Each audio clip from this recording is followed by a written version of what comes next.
Hello, and welcome to Shakespeare 2020 LA. Shakespeare 2020 LA is the Los Angeles division of the Shakespeare Project 2020, a worldwide challenge created by Ian Desher to read the entire Shakespeare canon in 2020. Shakespeare 2020 is comprised of Los Angeles professional actors.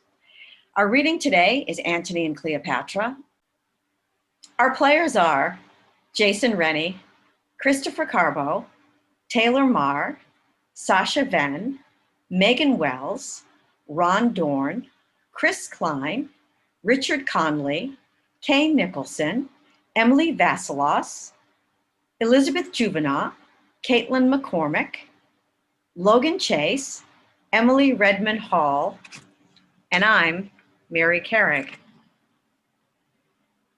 The tragedy of Antony and Cleopatra was first performed by the Kingsmen at either the Blackfriars or the Globe around 1607, and its first appearance in print was in the Folio of 1623.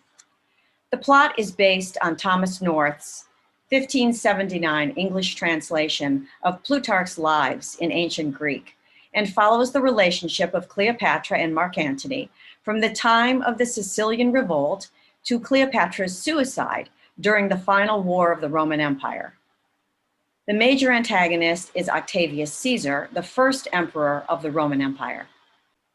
While mainly set in the Roman Republic and Ptolemaic Egypt, it is characterized by swift shifts in geographical location and linguistic register as it alternates between sensual, imaginative Alexandria and a more pragmatic, austere Rome.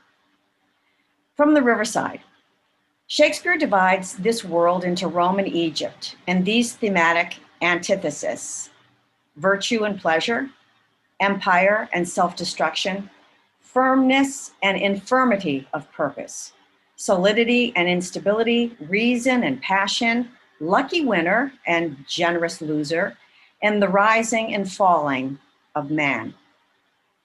In addition to multiple marriages for political and conquest's sake, killing or at least beating the messenger, and several wonderful side characters who offer caution and several "I told you so," you'll definitely need to keep alert to keep score of this Roman and Egyptian cast of thousands.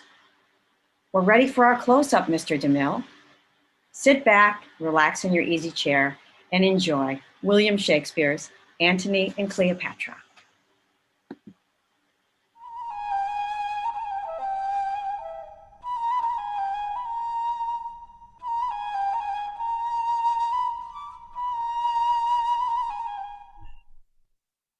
Act 1, Scene 1.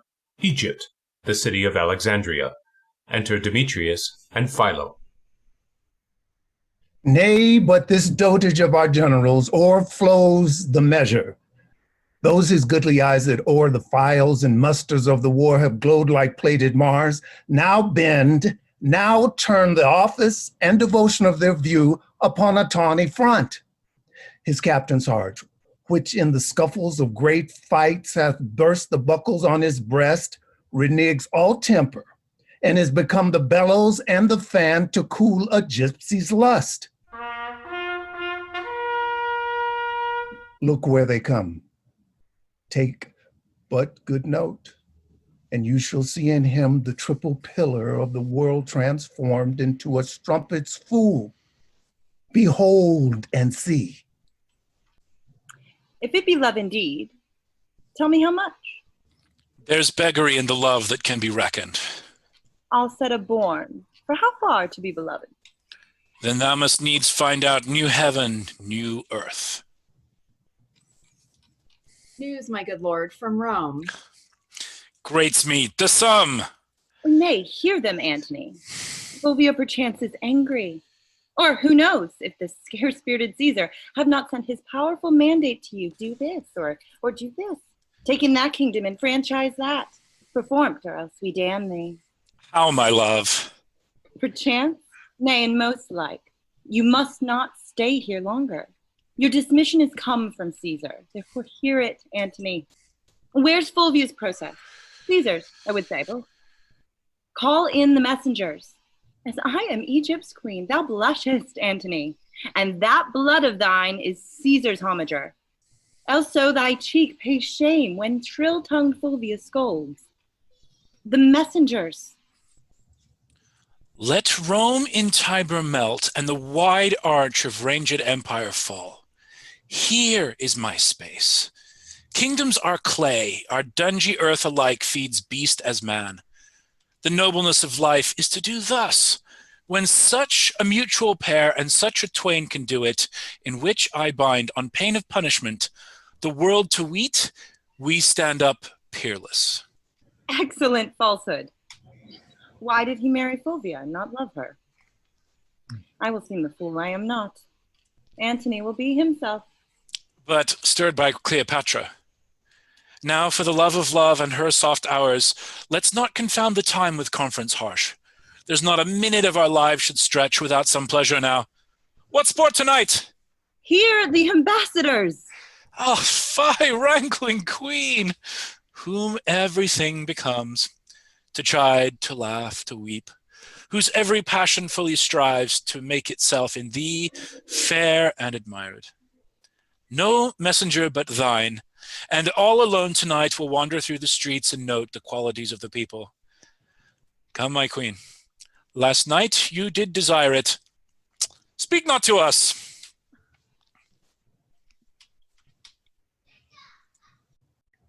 Is Caesar with Antonius prized so slight? Sir, sometimes when he is not Antony, he comes too short of that great property, which still should go with Antony. I am full sorry that he approves the common liar that thus speaks at him at Rome. But I will hope of better deeds tomorrow. Rest you happy. Act 1, Scene 2. Cleopatra's Palace in Alexandria. Enter Enobarbus, Charmian, Iris, Mardian the eunuch, Alexis, and a soothsayer. Lord Alexis, sweet Alexis, most anything Alexis, almost most absolute Alexis. Where's the soothsayer that you praise so to the queen? Oh, that I knew this husband which you say must change his horns with garlands. Soothsayer. Your will. Is this the man? Is it you, sir, that knows things? In nature's infinite book of secrecy, a little I can read. Show him your hand. Bring in the banquet quickly. Wine enough, Cleopatra's health to drink. Good sir, give me good fortune. I make not, but foresee. Pray then, foresee me one. You shall be yet far fairer than you are. He means in flesh. No, you shall paint when you are old. Wrinkles forbid! That's not his prescience. Be attentive. Hush. You shall be more beloved. You shall be more beloving than beloved. I would rather heat my liver with drinking. Nay, hear him. Good. Now, some excellent fortune. Let me be married to 3 kings in a forenoon and widowed them all. Let me have a child at 50 to whom Herod of Jewry may do homage. Find me to marry me with Octavius Caesar and companion me with my mistress. You shall outlive the lady whom you serve. Oh, excellent. I love long live better than figs. You have seen and proved a fairer former fortune than that which is to approach. Then, belike my children should have no names. Prithee, how many boys and how many wenches must I have? If every of your wishes had a womb and fertile every wish, 1,000,000. Out, fool. I forgive thee for a witch. You think none but your sheets are pretty to your wishes? Nay, come, tell Iris hers. We'll know all our fortunes. Mine and most of our fortunes tonight shall be drunk to bed. There's a palm. Presages chastity, if nothing else. E'en as the o'erflowing Nilus passage famine. Go, you wild bedfellow, you cannot soothsay. Nay, if an oily palm be not fruitful prognostication, I cannot scratch mine ear. Prithee, tell her but a workday fortune. Your fortunes are alike. But how? But how? Give me particulars. I have said. I am not an inch of fortune better than she. Well, if you were but an inch of fortune better than I, where would you choose it? Not in my husband's nose. Or worser thoughts, heavens amend. Alexis, come, his fortune, his fortune. Oh, let him marry a woman that cannot go, sweet Isis, I beseech thee, and let her die too, and give him a worse, and let worse follow worse, till the worst of all follow him, laughing him to his grave. 50-fold a cockhold. Good Isis, hear me this prayer, though thou deny me a matter of more weight. Good Isis, I beseech thee. Amen. Dear goddess, hear that prayer of the people. For as it is a heartbreaking to see a handsome man loose-wived, it is so deadly sorrow to behold a foul knave uncuckolded. Therefore, dear Isis, keep decorum and fortune him accordingly. Amen. Lo now, if it lay in their hands to make me a cuckold, they would make themselves whores, but they'd do it. Hush, here comes Antony. Not he, the queen. Saw you, my lord. No, lady. Was he not here? No, madam. He was disposed to mirth, but on the sudden, a Roman thought hath struck him. Enobarbus! Madam? Seek him and bring him hither. Where's Alexis? Here, at your service, my lord approaches. We will not look upon him. Go with us.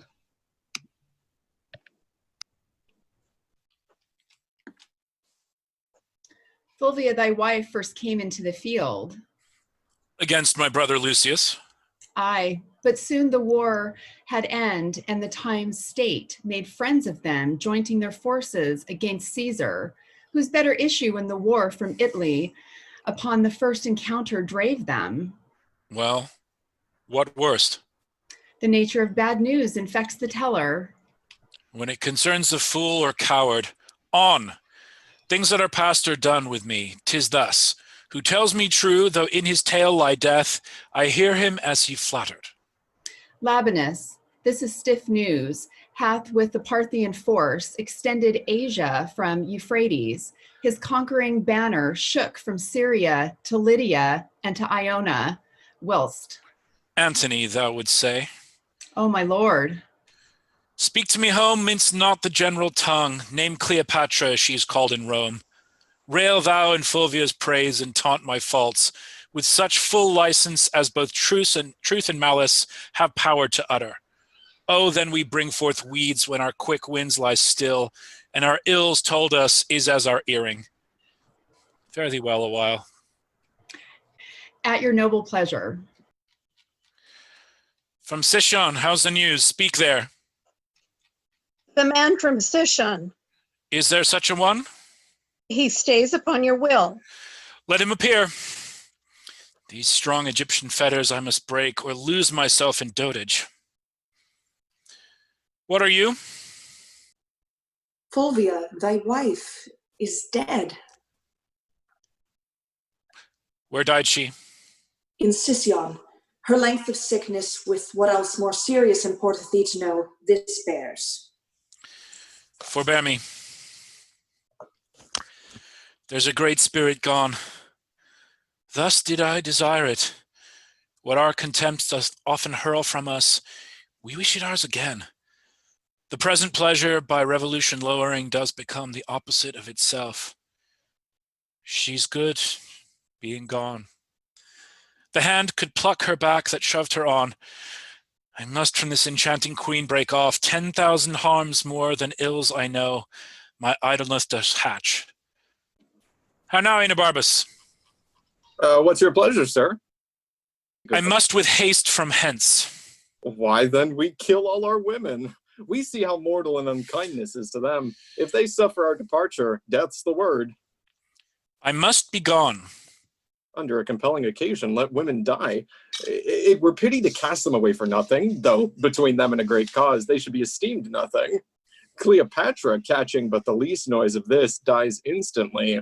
I have seen her die 20 times upon far poorer moment. I do think there is metal in death, which commits some loving act upon her.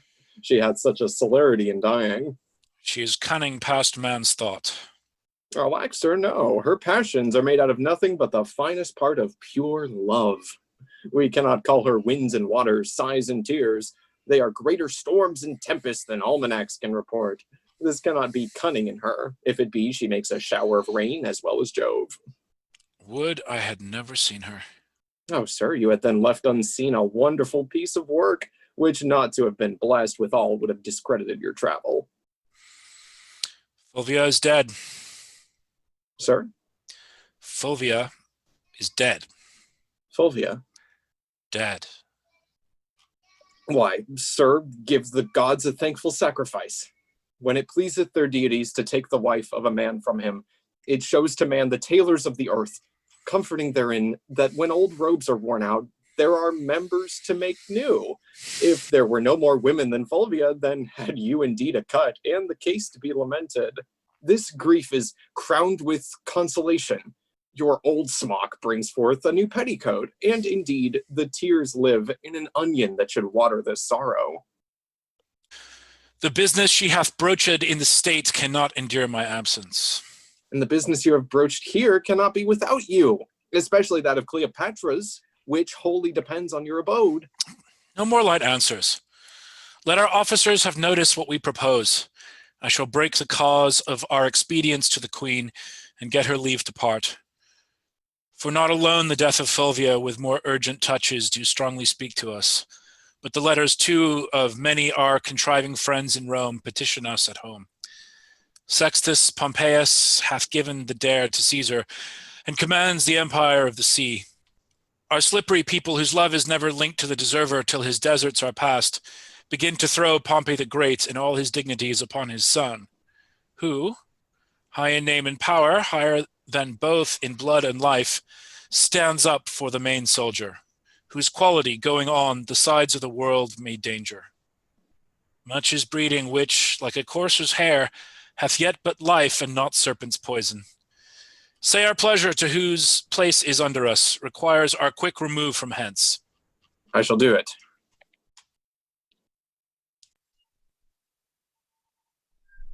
Act 1, Scene 3. A room in the palace. Enter Cleopatra, Charmian, Alexis, and Iris. Where is he? I did not see him since. See where he is and who's with him, what he does. I did not send you. If you find him sad, say I am dancing. If in mirth, report that I am sudden sick. Quick and return. Madam, methinks if you did love him dearly, you do not hold the method to enforce the like from him. What should I do? I do not. In each thing, give him way. Cross him in nothing. Thou teachest like a fool the way to lose him. Tempt him not so far, I wish forbear. In time, we hate which we often fear. But here comes Antony. I am sick and sullen. I am sorry to give breathing to my purpose. Help me away, dear Charmian. I shall fall. It cannot be thus long. The sides of nature will not sustain it. Now, my dearest queen. Pray you stand farther from me. What's the matter? I know by that same eye there's some good news. What says the married woman? You may go. Would she had never given you leave to come. Let her not say 'tis I that keep you here. I have no power upon you. Hers you are. The gods best know. Oh, never. There was a queen so mightily betrayed. Yet at the first I saw the treasons planted. Cleopatra. Why should I think you can be mine and true? Though you in swearing shake the throned gods who have been false to Fulvia. Riotous man is to be entangled with those mouth-made vows which break themselves in swearing. Most sweet queen. Nay, pray you seek no color for your going, but bid farewell and go. When you sued staying, then was the time for words. No going then. Eternity was in our eyes, our lips, bliss in our brows bent. None in our parts so poor, but was a race of heaven. They are so still. Or thou, the greatest soldier of the world, art turned the greatest liar. How now, lady? Would I had thy inches, thou shouldst know there were a heart in Egypt. Hear me, queen. The strong necessity of our time commends our services a while, but my full heart remains in use with you. Our Italy shines over with civil swords. Sextus Pompeius makes his approaches to the port of Rome. Equality of two domestic powers breeds scrupulous faction. The hated grown to strength are newly grown to love. The condemned Pompey, rich in his father's honor, creeps apace into the hearts of such as have not thrived upon the present state, whose numbers threaten. And quietness, grown sick of rest, would purge by any desperate change. My more particular, and that which most with you should safe my going, is Fulvia's death. Though age from folly could not give me freedom, it does from childishness. Can Fulvia die? She's dead, my queen. Look here, and at thy sovereign leisure read the garboil she awaked, and at the last best see when and where she died. Most false love, where be the sacred vials thou shouldst fill with sorrowful water? Now I see, in Fulvia's death how mine received shall be. Oh, quarrel no more, but be prepared to know the purposes I bear, which are or cease as you shall give the advice. By the fire that quickens Nilus' slime, I go from hence, thy soldier, servant, making peace or war as thou affects. Cut my lace, Charmian, come. Oh, let it be, and quickly ill and well, so Antony loves. My precious queen, forbear, and give true evidence to this love, which stands an honorable trial. So Fulvia told me. I prithee, turn aside and weep for her. Then bid adieu to me, and say the tears belong to Egypt. Good now. Play one scene of excellent dissembling, and let it look like perfect honor. You'll heat my blood. No more. You can do better yet. But this is meetly. Now by my sword. And a target. Oh, still he mends. This cannot be the best. Look, prithee, Charmian, how this Herculean Roman does become the carriage of his chase. I'll leave you, lady. Courteous lord, one word. Sir, if you and I must part, that's not it. Sir, you and I have loved. There's not it. That you know well. Something it is said I would. Oh, my oblivion is a very Antony, and I am all forgotten. But that your royalty holds idleness your subject, I should take you for idleness itself. Oh, 'tis sweating labor to bear such idleness so near the heart as Cleopatra this. Oh, sir, forgive me, since my becomings kill me when they do not eye well to you. Your honor calls you hence. Therefore be deaf to my unpitied folly, and the gods go with you. Upon your swords, that laurel victory and smooth success be strewed before your feet. Let us go. Come, our separation so abides and flies that thou, residing here, goes yet with me, and I, hence fleeting, here remain with thee. Away.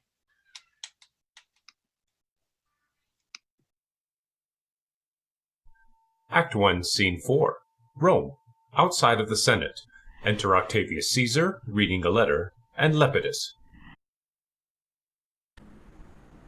You may see Lepidus, and henceforth know it is not Caesar's natural vice to hate our great competitor. From Alexandria this is the news. He fishes, drinks, and wastes the lamps of night in revel, is not more manlike than Cleopatra, nor the queen of Ptolemy more womanly than he. Hardly gave audience, or vouchsafed to think he had partners. You shall find there a man who is the abstract of all faults that all men follow. One must not think there are evils enough to darken all his goodness. His faults in him seem as the spots of heaven, more fiery by night's blackness, hereditary rather than purchased, what he cannot change than what he chooses. You are too indulgent. Let's grant it is not amiss to tumble on the bed of Ptolemy, to give a kingdom for a mirth, to sit and keep the turn of tippling with a slave, to reel the streets at noon and stand the buffet with knaves that smells of sweat. Say this becomes him, as his composure must be rare indeed, whom these things cannot blemish. Yet must Antony no way excuse his foils when we do bear so great weight in his lightness. If he filled his vacancy with his voluptuousness, full surfeits and the dryness of his bones call on him for't. But to confound such time that drums him from his sport and speaks as loud as his own state and ours, 'tis to be chid, as we rate boys who, being mature in knowledge, pawn their experience to their present pleasure, and so rebel to judgment. Here's more news. Thy biddings have been done, and every hour, most noble Caesar, shalt thou have report how 'tis abroad. Pompey is strong at sea, and it appears he is beloved of those that only have feared Caesar. To the ports the discontents repair, and men's reports give him much wronged. I should have known no less. It hath been taught us from the primal state that he which is was wished until he were, and the ebbed man, ne'er loved till ne'er worth love, comes feared by being lacked. This common body, like to a vagabond flag upon the stream, goes to and back, lacking the varying tide to rot itself with motion. Caesar, I bring thee word. Menecrates and Menes, famous pirates, make the sea serve them, which they ear and wound, with keels of every kind. Many hot inroads they make in Italy. The borders maritime lack blood to think on it, and flush youth revolt. No vessels can peep forth, 'tis as soon taken as seen, for Pompey's name strikes more than could his war resisted. Antony, leave thy lascivious wassails. When thou once was beaten from Medina, where thou slewest Hircius and Pansa, consuls at thy heel did famine follow, whom thou fought against, though daintily brought up, with patience more than savages could suffer. Thou didst drink the stale of horses, and the gilded puddle which beasts would cough at. Thy palate then did deign the roughest berry on the rudest hedge. Yea, like the stag when snow the pasture sheets, the barks of trees thou browsed. On the Alps it is reported thou didst eat strange flesh which some did die to look on. And all this, it wounds thine honor that I speak it now, was born so like a soldier that thy cheek so much as lanked not. 'Tis pity of him. Let his shames quickly drive him to Rome. 'Tis time we twain did show ourselves the field, and to that end assemble we immediate council. Pompey thrives in our idleness. Tomorrow, Caesar, I shall be furnished to inform you rightly both what by sea and land I can be able to front this present time. Till which encounter, it is my business too. Farewell. Farewell, my lord.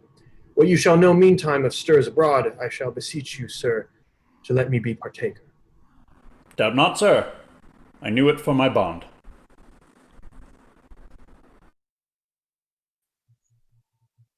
Act 1, Scene 5. Alexandria, a room in the palace. Enter Cleopatra, Charmian, Iris, and Mardian. Charmian, Madam?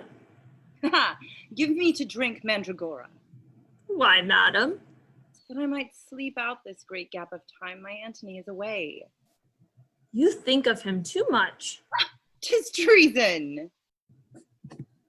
Madam, I trust not so. Thou, eunuch Mardian, What's your highness's pleasure? not now to hear thee sing. I take no pleasure in aught a eunuch has. 'Tis well for thee, being unseminared. Thy freer thoughts may not fly forth of Egypt. Hast thou affections? Yes, gracious madam. Indeed. Not indeed, madam, for I can do nothing. But what indeed is honest to be done? Yet have I fierce affections, and think what Venus did with Mars. Oh, Charmian, where thinkst thou he is now?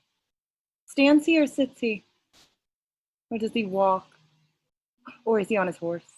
Ah, happy horse to bear the weight of Antony.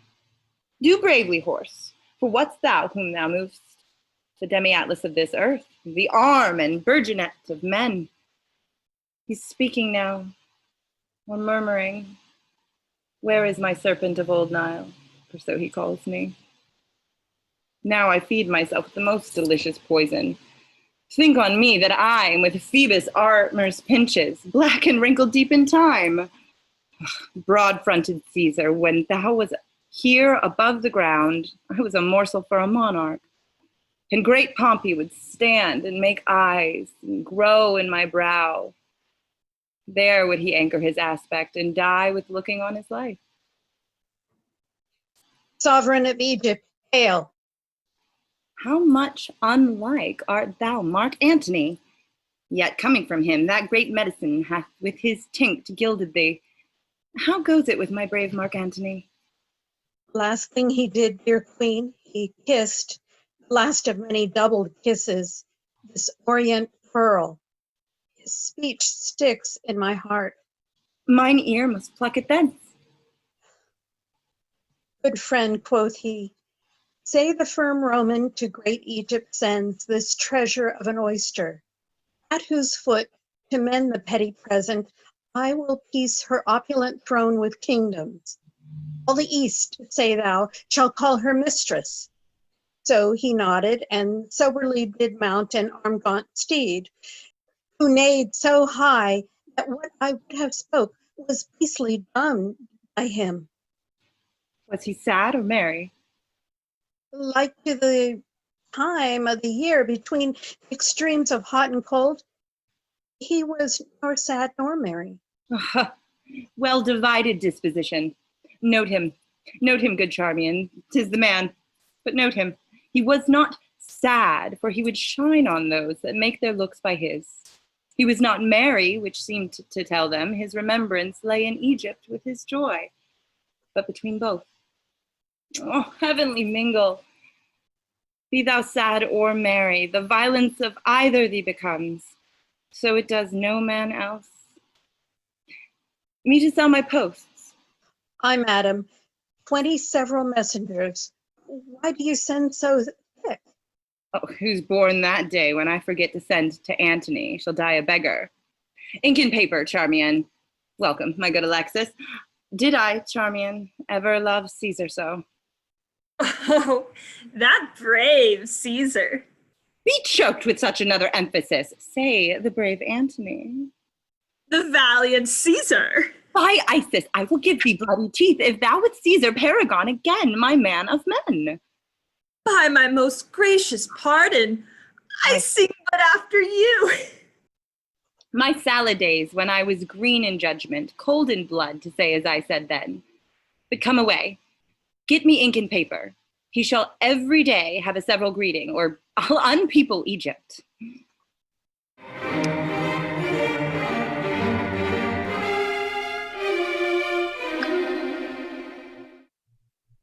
Act 2, Scene 1. The port in Sicily. Enter Pompey and Minos in warlike manner. If the great gods be just, they shall assist the deeds of justice men. Know, worthy Pompey, that what they do delay they not deny. Whiles we are suitors to their throne, decays the thing we sue for. We, ignorant of ourselves, beg often our own harms, which the wise powers deny us for our good, so we find profit by losing of our prayers. I shall do well. The people love me, and the sea is mine. My powers are crescent, and my arguing hope says it will come to the full. Mark Antony in Egypt sits at dinner, and will make no wars without doors. Caesar gets money where he loses hearts. Lepidus flatters both. Of both is flattered, but he neither loves nor either cares for him. Caesar and Lepidus are in the field, a mighty strength they carry. Ah, where have you this? 'Tis false. From Silvius, sir. He dreams. I know they are in Rome together looking for Antony, but all the charms of love Salt Cleopatra, soften thy waned lip. Let witchcraft join with beauty, lust with both. Tie up the libertine in a field of feasts. Keep his brain fuming. Epicurean cook sharpen with the coyless sauce his appetite. That sleep and feeding may prorogue his honor, even till a lethed dullness. How now, Varius? This is the most certain that I shall deliver. Mark Antony is every hour in Rome expected. Since he went from Egypt, is a space for farther travel. I could have given less matter a better ear. Minos, I did not think this amorous servitor would have doomed his helm for such a petty war. His soldiership is twice the other twain. But let us rear the higher our opinion, that our stirring can from the lap of Egypt's widow pluck the never lust weird Antony. Cannot hope Caesar and Antony shall well greet together.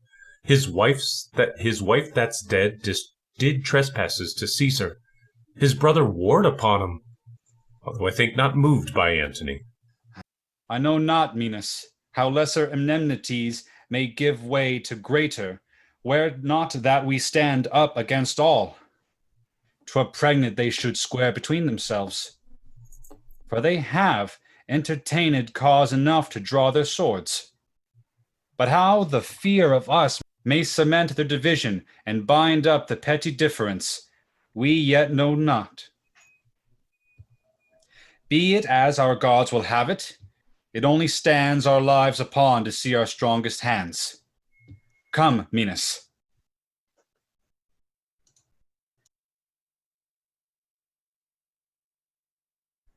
Act 2, Scene 2. Rome, a hall in Caesar's palace. Enter Enobarbus and Lepidus. Good Enobarbus, 'tis a worthy deed, and shall become you well to entreat your captain to soft and gentle speech. I shall entreat him to answer like himself. If Caesar move him, let Antony look over Caesar's head and speak as loud as Mars. By Jupiter, were I the wearer of Antonio's beard, I would not shave it today. It is not a time for private stomaching. Every time serves for the matter that it is then born in. But small to greater matters must give way. Not if the small come first. Your speech is passion, but pray you stir no embers up. Here comes the noble Antony. And yonder Caesar. If we compose well here to Parthia, hark, Ventidius. I do not know, Maecenas. Ask Agrippa. Noble friends, that which combined us was most great, and let not a leaner action rend us. What's amiss, may it be gently heard. When we debate our trivial difference loud, we do commit murder in healing wounds. Then, noble partners, the rather for I earnestly beseech, touch you the sourest points with sweetest terms, nor cursedness grow to the matter. 'Tis spoken well. Were we before our armies and to fight, I should do thus.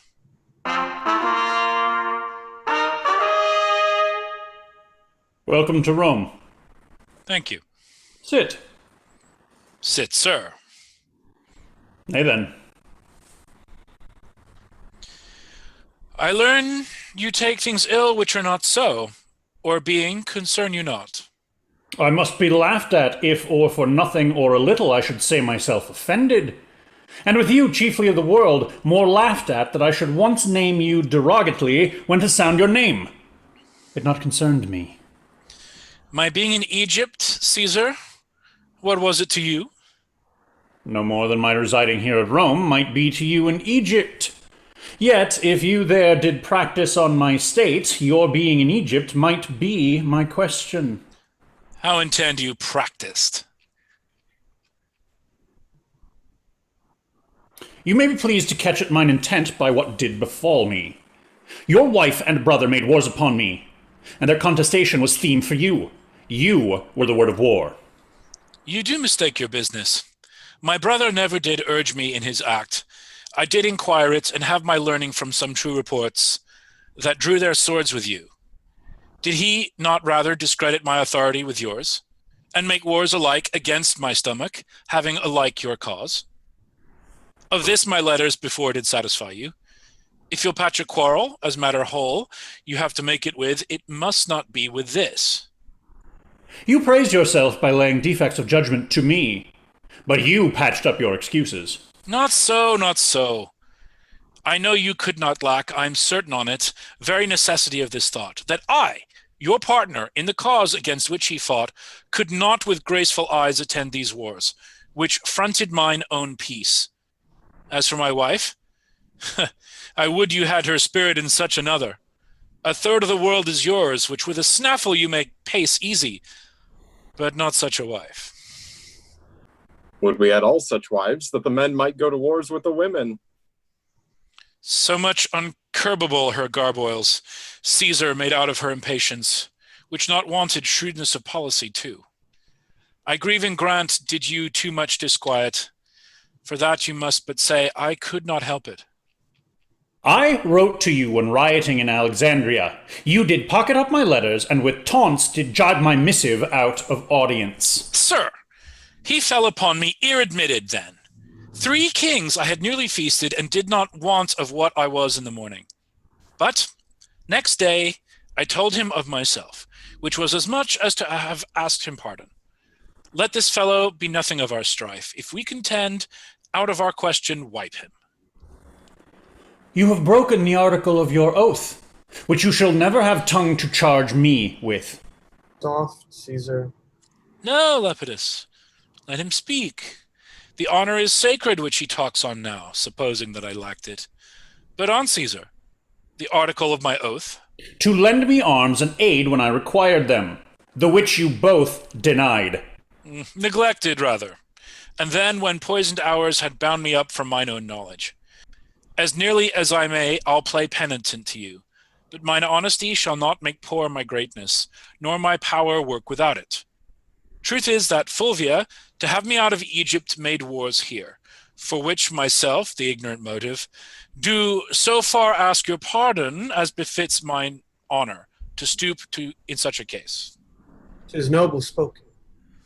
If it might please you to enforce no further the griefs between you, to forget them quite were to remember that the present need speaks to atone you. Worthily spoken, meseems. Or if you borrow one another's love for the instant, you may, when you hear no more words of Pompey, return it again. You shall have time to wrangle and when you have nothing else to do. Thou art a soldier only, speak no more. The truth should be silent, I had almost forgot. You wrong this presence, therefore speak no more. Go to, then, your considerate stone. I do not much dislike the matter, but the manner of his speech. What cannot be, we shall remain in friendship, our conditions so differing in their acts. Yet if I knew what hoop should hold us staunch from edge to edge of the world, I would pursue it. Give me leave, Caesar. Speak, Agrippa. Thou hast a sister by the mother's side, admired Octavia. Great Mark Antony is now a widower. Say not so, Agrippa. If Cleopatra heard you, your reproof were well deserved of rashness. I am not married, Caesar. Let me hear Agrippa further speak. To hold you in perpetual amity, to make you brothers, and to knit your hearts with an unslipping knot, take Antony, Octavia to his wife, whose beauty claims no worse a husband than the best of men, whose virtue and whose general graces speak that which none else can utter. By this marriage, all little jealousies which now seem great, and all great fears which now import their dangers, would then be nothing. Truths would be tales where now half tales be truths. Her love to both would each to other, and all loves to both draw after her. Pardon what I have spoke, for 'tis a studied, not a present thought, by duty ruminated. Will Caesar speak? Not till he hears how Antony is touched with what is spoke already. What power is in Agrippa? If I would say, Agrippa, be it so, to make this good? The power of Caesar, and his power unto Octavia. May I never to this good purpose that so fairly shows dream of impediment. Let me have thy hand. Further this act of grace, and from this hour the heart of brothers govern our loves and sway our great designs. There's my hand. A sister I bequeath you whom no brother did ever love so dearly.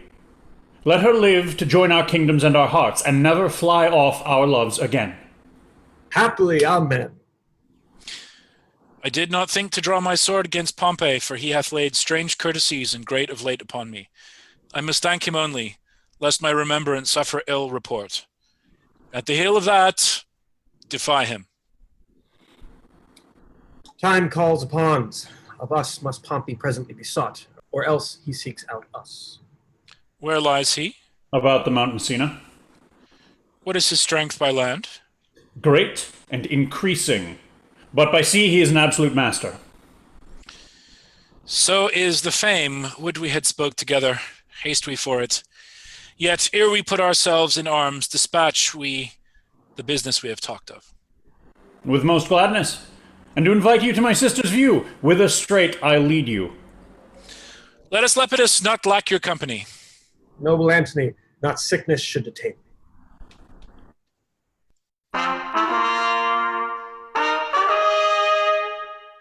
Welcome from Egypt, sir. Half the heart of Caesar, worthy Maecenas.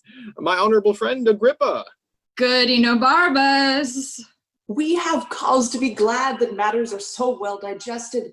You stayed well by it in Egypt. Aye, sir, we did sleep day out of countenance and made the light night with drinking. 8 wild boars roasted whole at a breakfast, and but 12 persons there. Is this true? This was but as a fly by an eagle. We had much more monstrous matter of feast, which worthily deserved nothing. She's a most triumphant lady, if report be square to her. When she first met Mark Antony, she pursed up his heart upon the river of Cydnus. There she appeared indeed, or my reporter devised well for her. I will tell you. The barge she sat in, like a burnished throne, burned on the water. The poop was bitten gold, purple the sails, and so perfumed that the winds were lovesick with them. The oars were silver, which to the tune of flutes kept stroke, and made the water which they beat to follow faster, as amorous of their strokes.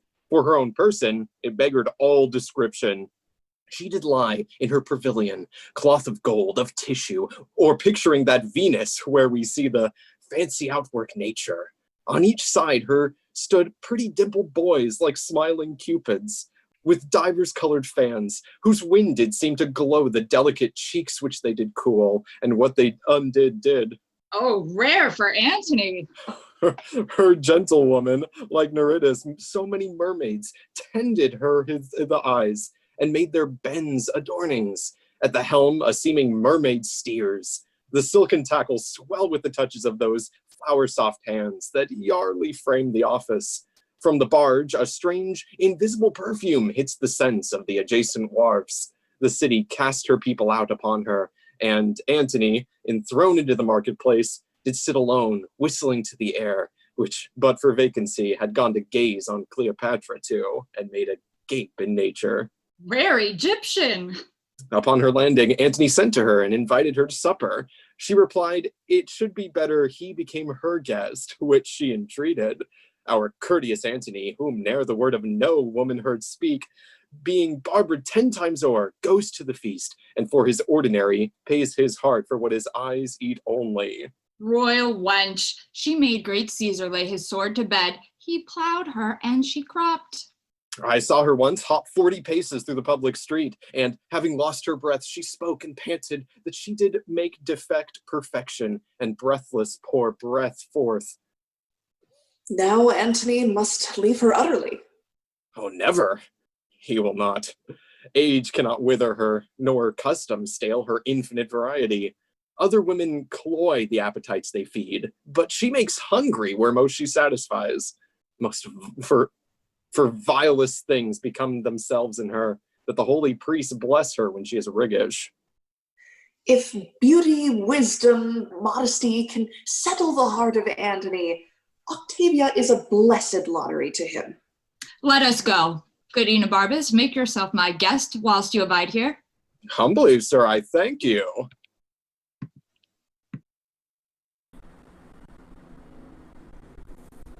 Act 2, Scene 3. A courtyard in Caesar's palace. Enter Antony, Caesar, and Octavia, his sister. The world and my great office will sometimes divide me from your bosom. All which time before the gods my knee shall bow my prayers to them for you. Good night, sir. My Octavia, read not my blemishes in the world's report. I have not kept my square, but that to come shall all be done by thy rule. Good night, dear lady. Good night, sir. Good night. Now, sirrah, you do wish yourself in Egypt. Would I had never come from thence, nor you thither. If you can, your reason. I see it in my motion. I have not in my tongue, but hie you to Egypt again. Say to me, whose fortune shall rise higher, Caesar's or mine? Caesar's. Therefore, O Antony, stay not by his side. Thy demon, that spirit which keeps thee, is noble, courageous, high, unmatchable, where Caesar's is not. But near him, thy angel becomes feared as being o'erpowered. Therefore make space enough between you. Speak this no more. To none but thee. No more, but win thee. If thou dost play with him at any game, thou art sure to lose. And that natural luck, he beats thee 'gainst the odds. Thy luster thickens when he shines by. I say again, thy spirit is afraid to govern thee near him, but he away 'tis noble. Get thee gone.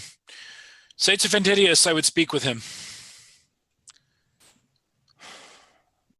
He shall to Parthia. Be it art or hap, he hath spoken true.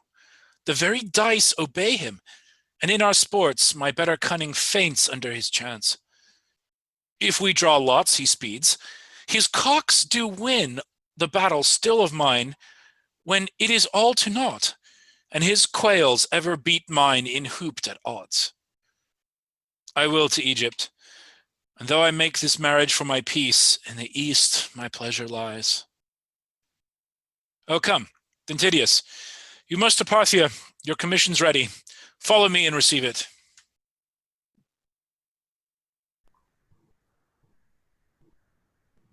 Act 2, Scene 4. A street in Rome. Enter Lepidus, Maecenas, and Agrippa.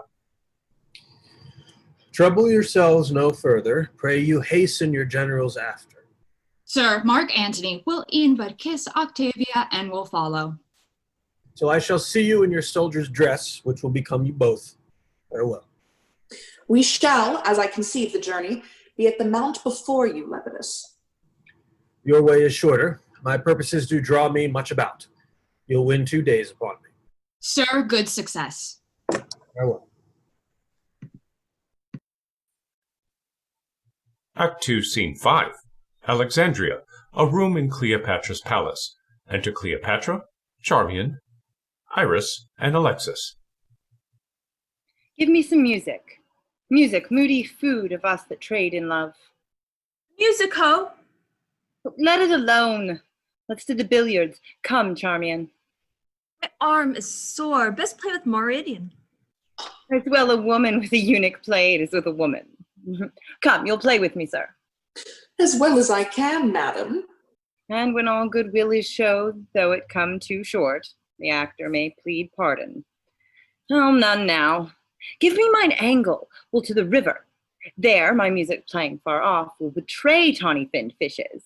My bended hook shall pierce their slimy jaws, and as I draw them up, I'll think every one an Antony and say, aha, you're caught. 'Twas merry when you wagered on your angling, when your diver did hang a salted fish on his hook, which he fervently drew up. That time, times, I laughed him out of patience, and that night I laughed him into patience. And the next morn or the 9th hour I drunk him into bed, and then put my tires and mantles on him, whilst I wore his sword Philippine. From Italy, Ram thou fruitful tidings in mine ears that long have been barren. Madam. Antonio's dead? Oh, if thou sayest so, villain, thou kill thy mistress. But well and free, if thou so yield him, there is gold. And here, my bluest veins to kiss, a hand that kings have lipped and trembled kissing. First, madam, he is well. Why, there's more gold. But sirrah, Mark, we used to say the dead are well. Bring it to that. The gold I give thee, I will melt and pour down thy ill-uttering throat. Good madam, hear me. Well, go to, I will. But there's no goodness in thy face. If Antony be free and healthful, so tart a favor to trumpet good tidings. If not well, thou shouldst come like a fury crowned with snakes, not a formal man. Will's please you hear me? I have a mind to strike thee ere thou speakest. Yet if thou say Antony lives, is well, or friends with Caesar, not captive to him, I'll set thee in a shower of gold and hail rich pearls upon thee. Madam, he's well. Well said. And friends with Caesar. Thou art an honest man. Caesar and he are greater friends than ever. Make thee a fortune from me. But yet, madam. I do not like but yet. It does allay the good precedence. Fie upon but yet. But yet is a jailer to bring forth some monstrous malefactor. Prithee, friend, pour out the pack of the matter to mine ear, the good and the bad together. He is friends with Caesar, in the state of health, thou sayest, and thou sayest free? Free, madam? No, I have made no such report. He's bound to Octavia. For what good turn? For the best turn to bed. I'm pale, charm Madam, he's married to Octavia. The most infectious pestilence upon thee. Good madam, patience. Oh, what say you? Hence, horrible villain, or I'll spurn thine eyes like balls before me. I'll unhair thy head. Thou shalt be whipped with wire and stewed in brine, smarting in a lingering pickle. Gracious madam, the thing I do bring news made not such the match. Fate is not so. A province I will give thee, and make thee fortunes proud. The blow thou hadst shall make thy peace for moving me to rage, and I will boot thee with what gift beside thy modesty can beg. He's married, madam. Rogue, thou lived too long. What do you mean, madam? I've made no fault. Good madam, keep yourself within yourself. The man is innocent. Some innocence escaped not the thunderbolt. Melt Egypt into Nile, and kindly creatures turn all to serpents. Call the slave again. Though I am mad, I will not bite him. Call. He's afeard to come. Well, I will not hurt him. These hands do lack nobility that they strike a meaner than myself, since I myself have given myself the cause. Come hither, sir.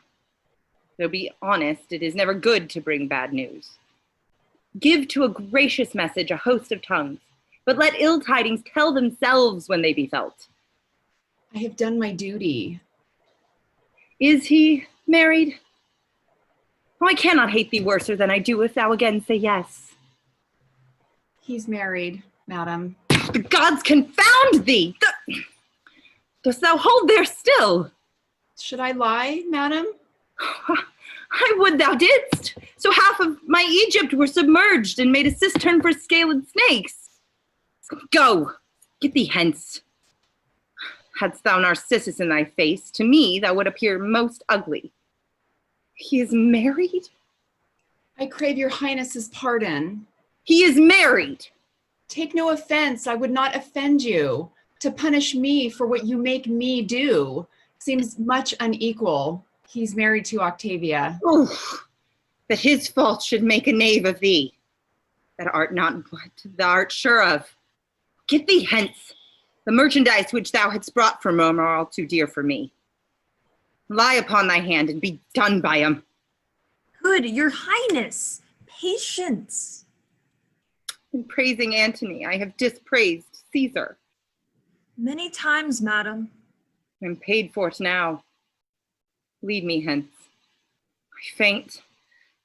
Iris, Charmian, 'tis no matter.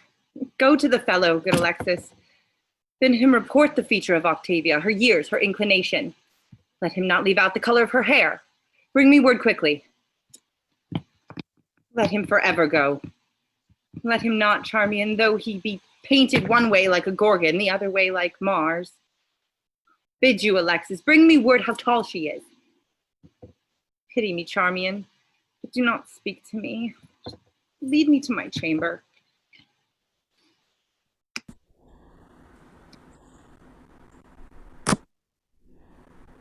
Act 2, Scene 6, A Field by Mount Messina.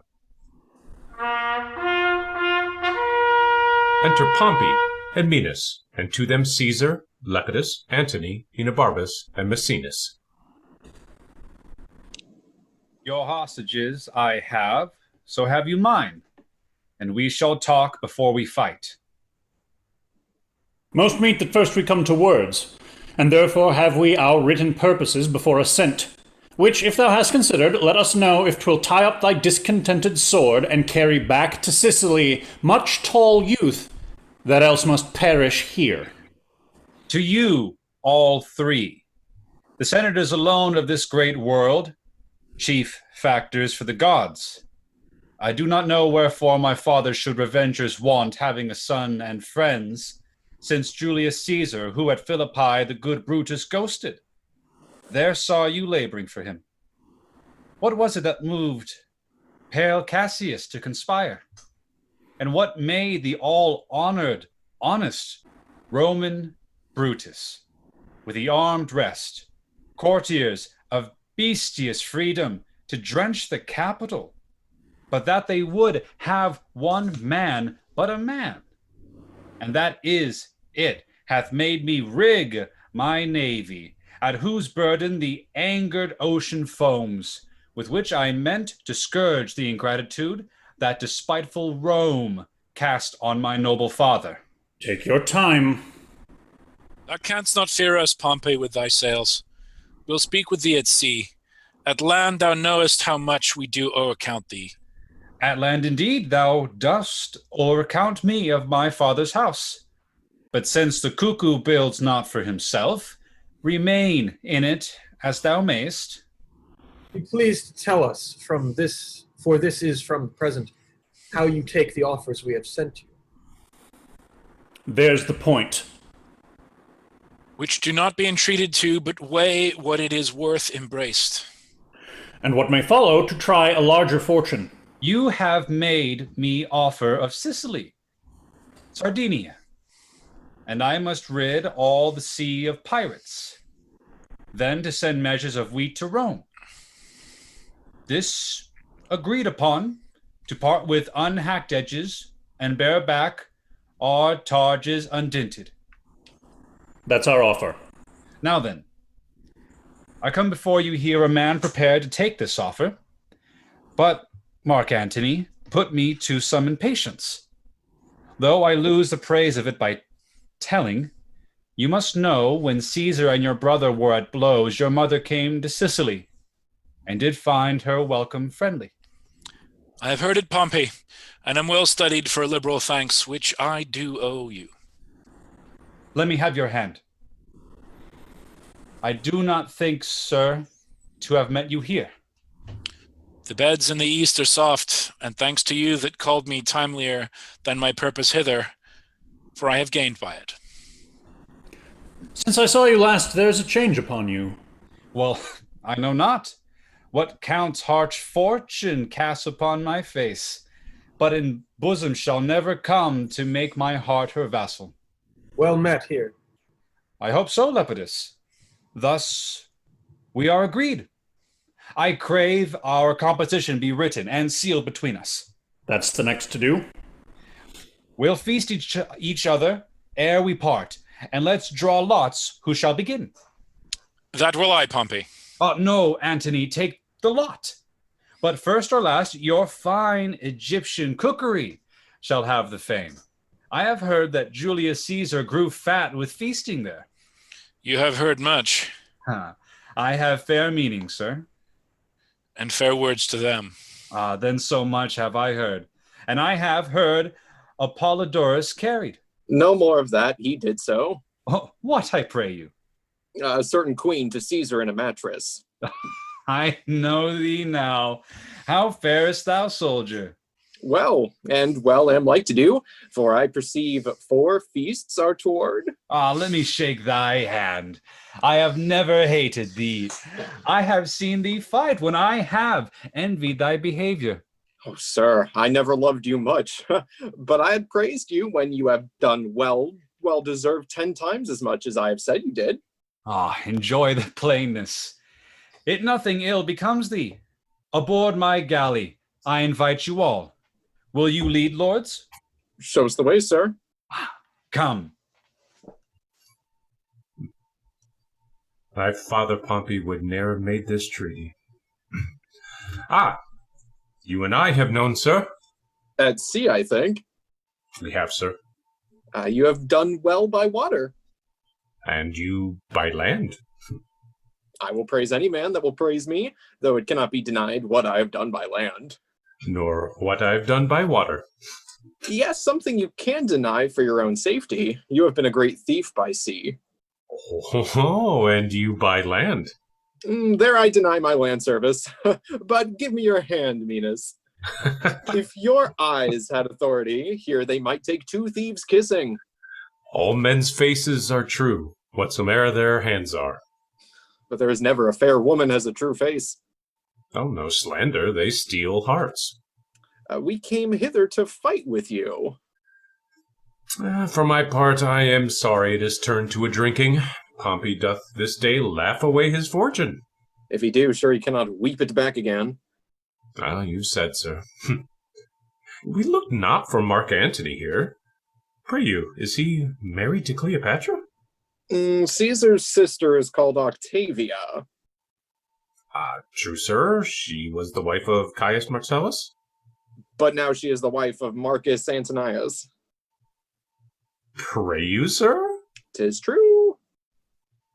Then is Caesar and he forever knit together. If I were bound to divine of this unity, I would not prophesy so. I think the policy of that purpose made more in the marriage than the love of the parties. I think so too. But you shall find the band that seems to tie their friendship together will be the very strangler of their amity.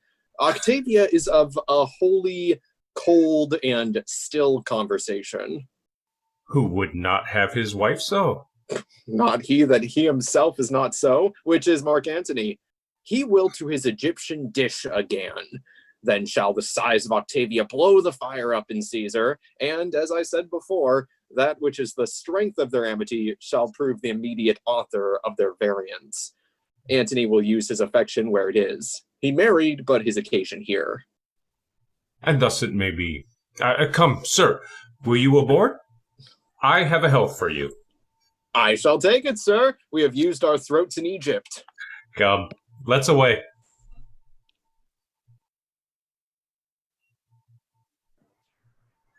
Act 2, Scene 7. Aboard Pompey's ship. Enter servants with a banquet.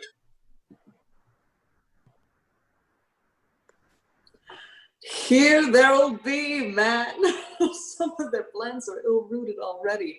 The least wind in the world will blow them down. Lepidus is high-colored. They have made him drink alms drink. As they pinch one another by the disposition, he cries out no more, reconciles them to his entreaty and himself to the drink. But it raises the greater war between him and his discretion. Why? This is to have a name in great men's fellowship. I had as lief have a reed that would do me service as a partisan I could not heave. To be called into a huge sphere and not to be seen to move in it are the holes where eyes should be, which pitifully disaster the cheeks.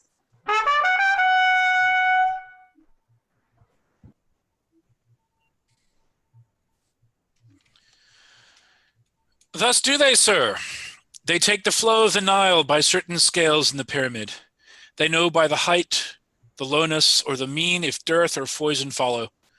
The higher Nilus swells, the more it promises, As it ebbs, the seedsman upon the slime and ooze scatters his grain, and shortly comes the harvest. You've strange serpents there? Aye, Lepidus. Your serpent of Egypt is bred now of your mud by the operation of your son. So is your crocodile. They are so. Sit. Some wine. A health to Lepidus. I am not so well as I should be, but I'll ne'er out. Not till you have slept. I fear me you'll be in till then. Nay, certainly. I have heard the Ptolemy's Pyramises are very goodly things. Without contradiction, I have heard that. Pompey, a word. Say in mine ear, what is it? Forsake thy seat, I do beseech thee, captain, and hear me speak a word. Forbear me till anon. This wine is for Lepidus. What manner of thing is your crocodile? It is shaped, sir, like itself, and it is as broad as it hath breadth. It is just so high as it is, and moves with its own organs. It lives by that which nourishes it, and the elements once out of it, it transmigrates. What color is it of? Of its own color, too. 'Tis a strange serpent. 'Tis so, and the tears of it are wet. Will this description satisfy him? With the health that Pompey gives him, else he is the very epicure. Go hang, sir. Tell me of that? Away. Do as I bid you.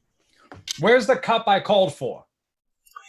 If for the sake of merit thou wilt hear me, rise from thy stool. I think thou art mad. The matter? I've ever held my cap off to thy fortunes. Thou hast served me with much faith. What else to say? Be jolly, lords. These quicksands, Lepidus, keep off them, for you sink. Wilt thou be lord of all the world? What sayest thou? Wilt thou be lord of the whole world? That's twice. How should that be? But entertain it. And though thou think me poor, I am the man who will give thee all the world. Thou hast drunk well? No, Pompey, hath kept me from the cup. Thou art, if thou darest be, the earthly Jove. Whether the ocean pales or sky eclipse is thine if thou wilt have it. Show me which way. These 3 world sharers, these competitors, are in thy vessel. Let me cut the cable, and when we are put off, fall to their throats, and theirs is thine. Ah, this thou shouldst have done, and not have spoken on it. In me 'tis villainy. In thee it had been good service. Thou dost know 'tis not my profit that does lead mine honor it. Repent that ever thy tongue has so betrayed thine act. Being done unknown, I should have found it afterwards. Well done, but must condemn it now. Desist and drink. This, I'll ne'er follow thy pallid fortunes more. Who seeks and will not take when once 'tis offered, shall ne'er find it more. This health to Lepidus. Bear him ashore. I'll pledge it for him, Pompey. Here's to thee, Minas. Enobarbus, welcome. Fill till the cup be hid. Oh, there's a strong fellow, Minas. Why? He bears the 3rd part of the world, man. See's not. The 3rd part, then, is drunk. Would it were all, that it might go on wheels. Oh, drink thou, increase the reels. This is not yet an Alexandrian feast. It ripens towards it. Strike the vessels, ho! Here's to Caesar. I could well forbear it. It's monstrous labor when I wash my brain, and it grows fouler. Be a child of the time. Possess it, I'll make answer. But I'd rather fast from all 4 days than drink so much in one. My brave emperor, shall we dance now the Egyptian bacchanals and celebrate our drinks? Let's have it, good soldier. Let's all take hands, till that conquering wine hath steeped our sense in soft and delicate Lethe. I'll take hands, make battery to our ears with the loud music, the while I'll place you. Then the boys shall sing. The holding every man shall beat as loud as his strong sides can volley. Come, thou monarch of the vine, plumpy Bacchus with pink eyne. In thy vats our cares be drowned, with thy grapes our hairs be crowned. Come us till the world go round, come us till the world go round. What will you more? Pompey, good night. Good brother, let me request you off. Our graver business frowns at this levity. Gentle lords, let's part. You see, we have burnt our cheeks. Strong Enabarb is weaker than the wine, and mine own tongue splits what it speaks. The wild disguise hath almost anticked us all. What needs more words? Good night. Good Antony, your hand. I'll try you on the shore. And shall, sir. Give us your hand. Oh, Antony, you have my father's house. But what? We are friends. Come down into the boat. Take heed you fall not. Minas, I'll nod to shore. No. To my cabin. What? These drums, these trumpets, flutes, what? Let Neptune hear we bid a loud farewell to these great fellows. Sound and be hanged! Sound out! Oh, Caesar, there's my cap. Ho, noble captain. Come.